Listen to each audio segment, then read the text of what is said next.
ጌታ በተሰቀለ ጊዜ መስቀል ላይ 7 ቃላት ተናግሯል። የመጀመሪያው ቃል ምንድነው?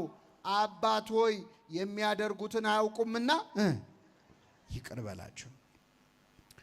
ይገርማቸዋል። ክርስቶስ የሚያደርጉትን አያውቁምና ይቅር በላቸው ያለው ገና መስቀል ላይ ያለ ነው።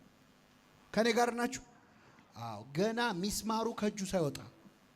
አሁን ከዚህ ጉባኤ ስትወጡ ምእመናን፣ እዚሁ ጉባኤ ላይ ቆይታችሁ ስትወጡ አንድ ሰው እግራችሁን ቢረግጣችሁ ወይ ይቅርታ ቢል ትቀበላላችሁ? አትቀበሉ? ትቀበላላችሁ። ግን እግራችሁን ረግጦ ጭፍልቅ አድርጎ እያሸ ይቅርታ ቢላችሁስ ትቀበላላችሁ? መጀመሪያ እግርን ከእግሬ ላይ ምን በል አንሳ። ክርስቶስ እኮ ሚስማሩ ከእጁ አልወጣም። ገና እኮ የሾህ አክሊሉ ልቡ ድረስ ይሰማዋል።